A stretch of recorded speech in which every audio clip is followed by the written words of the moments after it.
gazdasszony, magának annyi csibé legyen, mint égen a csillag, földön a fűszál. Tikjai jótojók legyenek, 100-at toljanak, 1000-et költsenek.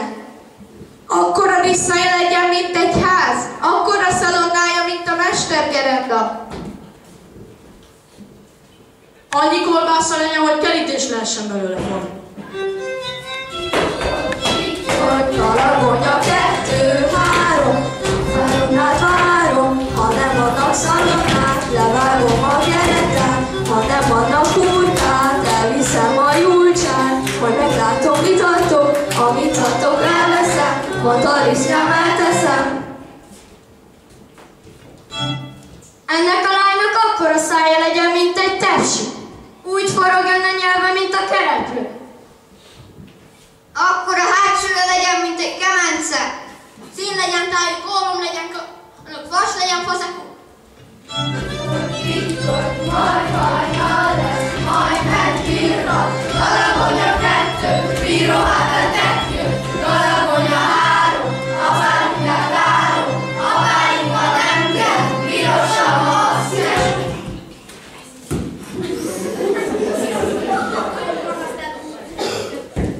Jó estét kívánok! Meg ne jegyenek! Itt egy kompánia. Semmit se féljenek.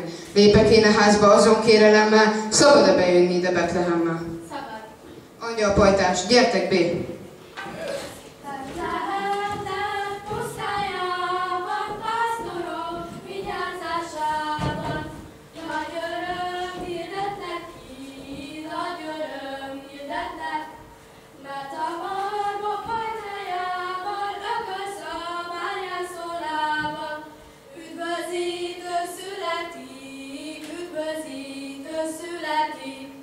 Szállj be hozzánk, Máriával, születem, kis Jézuskával.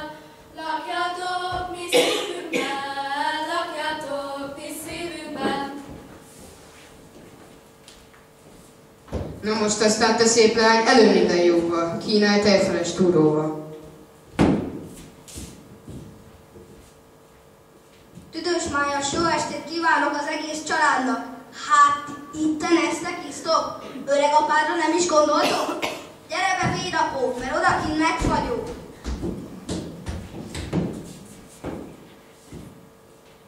Hol vagyunk most? Betlehembe! Betlehembe? Betlehembe! Vétlehembe? Miért vagyunk itt? Megáldatni Máriát és Józsefet és a kisdedet. Fogjak nekik vereve? Olyan süket, mint az ágyú. Öreg apád a féllábú. Ébredjen fel! Nem kell tej fel, de egy pálinkát azért meginnék. Törköly, tavai, nekünk még sok ilyen karácsony.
Szívessetek vászon,